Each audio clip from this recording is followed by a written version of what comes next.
Hey Genderqueer chat, it's Tuesday, I'm Stacy, and before I start discussing our topic this week, I wanted to say thank you very much to Joe for complimenting me in your video this week. For those who did not see Joe's video this week, you should first of all check it out. And second, just so you know why I'm thanking Joe, Joe complimented me on my hair, which is very nice. I feel a little bit silly because I'm not having the best hair day today.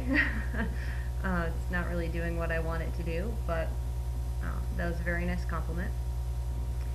And yeah, Joe also mentioned how people with short hair do need to generally get their hair cut much more frequently than people with longer hair. And yeah, that's totally correct. I think I'm about week 7 right now. So the last time I had my hair cut was about maybe 6 or 7 weeks ago, and it's grown out quite a bit. I usually get it cut probably around the 10, 15, sometimes more than 15 week mark, only because I feel like I live in the barber shop, so I try to push it out sometimes, but once it starts really growing out, I mean, it can get out of hand. So yeah, I should probably get it cut in the next few weeks. So the second thing I wanted to mention is that I don't know how dark this video is going to be, and I think I may say that a lot at the beginning of my videos.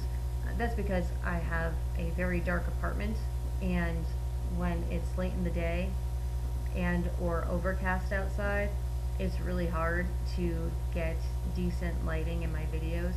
So I also have kind of an old computer, so it's kind of hard. So yeah, I tried to kind of make up for that with lamps, just by putting them around here, but I don't know how well that's going to work. So I already know the sound's kind of crap, and when the lighting's kind of crap, I mean, you know, I just come up with a bad quality video. So, you know, I apologize. It's what I have to work with right now. So anyway, moving on to our topic questions this week, and I'll read them. First one is, in what ways can a genderqueer person be stealth? Do you personally live your life as stealth? Why or why not? So I think that's a really good question. I think it's very interesting, and it's also a little bit challenging. For starters, stealth is a very new term to me. I'm not familiar with, I am familiar with the idea of being stealth. I just never knew what it was called. I didn't know I had a term to it. So, and of course I'm familiar with the word stealth, just not in this context. So, from what I understand, and I could be wrong, but a stealth person is someone who lives as their desired gender and portrays that desired gender all the time, and no one in their life at present knows their assigned gender or the gender they were given at birth. So that's my understanding, and I think it would be very hard for a genderqueer person to live as genderqueer, because to me, I would think that would involve someone being very androgynous, you know, constantly, and you know, and not just looking androgynous, but you know, where no one in their life knows what their assigned gender was. You know, that would be very hard. I think being stealth in general would be very hard, because I know I personally couldn't do it, because you know, I feel like I couldn't get close to anybody. I would feel like I wouldn't be able to give out too much personal information, you know. So, and I'm not like that. So I'm a talker and I blab, and it would be too hard for me to do that. Also, I mean, if you really don't want anyone around who's currently around you knowing what your assigned gender was or is, um, I would imagine you wouldn't be able to really have family around very much or talk to them, or anyone who knew you as a kid. So I would imagine that would be very hard if you wanted to take it to that extreme. So I can understand why people choose to go down that path, but I think it would be a very difficult path to take. So, for a genderqueer person, I do think that would probably involve that person, really portraying someone who is completely androgynous, and no one can figure out one way or the other, what their assigned gender might have been. So, I've run into some androgynous people where I had no idea what their birth gender was, but it didn't really matter to me, of course, and it wasn't a big deal, but I don't know if they were just androgynous looking. I don't know if they were genderqueer. I don't know if they were stealth. I have no idea. So there are just more people I met in passing.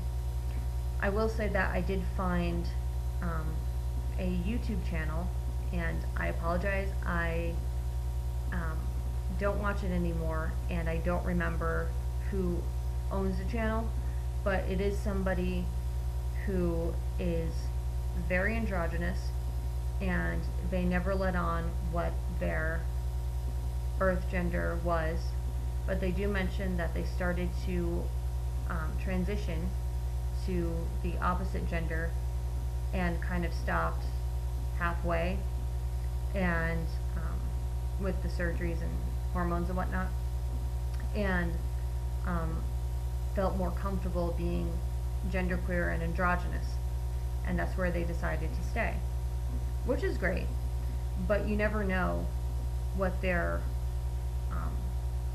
birth gender was. So I would say that person, at least on YouTube, would be stealth. I don't know about the personal life, of course. I don't know if they're stealth in their personal life, but they definitely are on YouTube. So I think that would be a good example of stealth, of a stealthy genderqueer person. So I just wanted to say stealthy. So yeah. Do you personally live your life as stealth? Why or why not? No, I don't live my life as stealth. And I think it would be nice to really,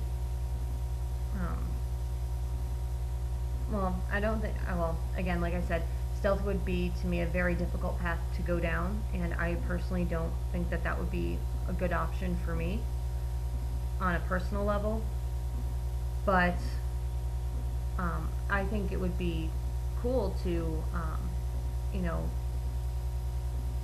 live in a world where really no one could tell what my birth gender was. That would be nice, and I was just, and I didn't have all the social roles applied to me, because right now I think people see me and they label me as female, lesbian, and they fit me into that box, and that's where I stay. It would be nice if I could break out of that and people just treated me as a person. That would be nice. And I do feel I'm treated, fairly in day-to-day life, but it would be nice if people didn't automatically assume and label me right away. So it would be nice to live in a world that where I could be stealth, I guess, but I don't think it would be very practical for me to do.